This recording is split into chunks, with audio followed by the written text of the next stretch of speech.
লাগতেছে। শেখ হাসিনার মামলার রায়কে কেন্দ্র করে ধানমন্ডি ৩২-এ হঠাৎ আনা হয় দুটি এক্সকাভেটর। এ সময় বদলে যায় ৩২ নম্বরের পরিবেশ। আগে থেকেই সেখানে থাকা মানুষদের অনেকে উত্তেজিত হয়ে স্লোগান দিতে থাকেন। এক্সকাভেটর নিয়ে এগোতে চাইলে ছাত্র জনতাকে ঠেকাতে সেনাবাহিনী ও পুলিশ লাঠিপেটা করে। এতে ক্ষুব্ধ ছাত্র জনতা ইটপাটকেল নিক্ষেপ শুরু করে। হঠাৎ পাল্টাপাল্টি ধাওয়ায় পুরো এলাকায় থমথমে পরিবেশ বিরাজ করছে। পরিস্থিতি নিয়ন্ত্রণে আনতে এরই মধ্যে নিরাপত্তা বাহিনী শক্ত অবস্থান নিয়েছেন। সেনাবাহিনী পরিস্থিতি নিয়ন্ত্রণে রাখতে সতর্ক অবস্থানে রয়েছে। সাউন্ড গ্রেনেড নিক্ষেপ করছে পুলিশ।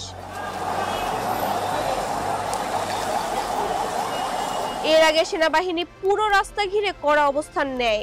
অন্যদিকে এক্সকাভেটর সহ অবস্থান নেওয়া ছাত্র জনতা আওয়ামী লীগ বিরোধী নানা স্লোগান দিয়ে পরিবেশ উত্তপ্ত করে তোলে। তাদের স্লোগানের মধ্যে ছিল মুজিববাদের আস্তানা এই বাংলায় হবে না, ৩২ নম্বর বাড়িটি ভেঙে দাও, গুড়িয়ে দাও ইত্যাদি।